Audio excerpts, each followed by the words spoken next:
बड़ी खबर निकलकर सामने आ रही है। बंगाल में बीजेपी की पकड़ मजबूत, टीएमसी को लग सकता है झटका। पश्चिम बंगाल में टीएमसी और कांग्रेस साथ नहीं लड़ रही, जिसका फायदा बीजेपी को मिलता दिख रहा है।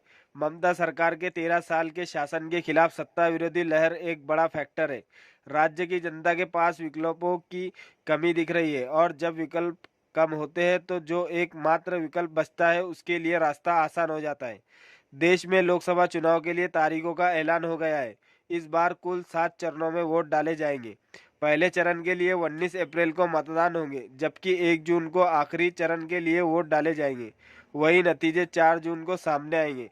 चुनाव की तारीखों के साथ ही पीपल्स इंस्टीट्यूट पोलिस्टर के ओपिनियन पोल के अनुमान भी सामने आ गए हैं।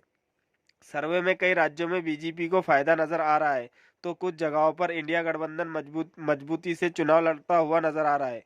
दूसरी ओर पश्चिम बंगाल की लड़ाई दिलचस्प है। यहाँ संदेश खाली सियासी प्रयोगशाला बन चुका है। ओपिनियन पोल के नतीजों के अनुसार बीजेपी को इस बार 26 सीटें मिल सकती है। टीएमसी को 16 सीट मिलने का अनुमान है। बाकी लेफ्ट और कांग्रेस को एक भी सीट मिलती नहीं दिख रही है।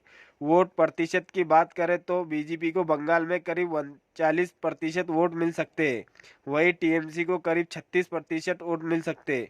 कांग्रेस को करीब 8% वोट और लेफ्ट को करीब 5% वोट मिलने का अनुमान है।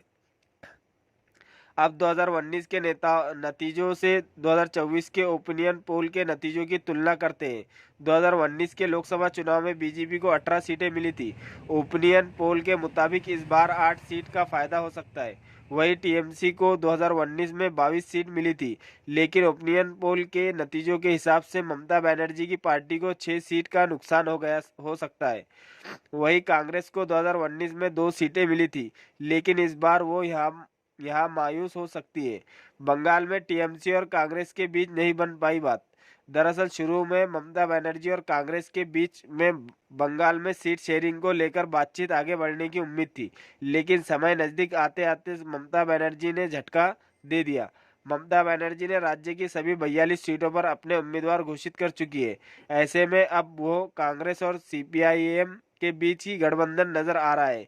दोस्तों, अगर आप हमारे चैनल पर नए हैं तो चैनल को सब्सक्राइब करें, वीडियो को शेयर करें, लाइक करें और कमेंट भी ज़रूर करें।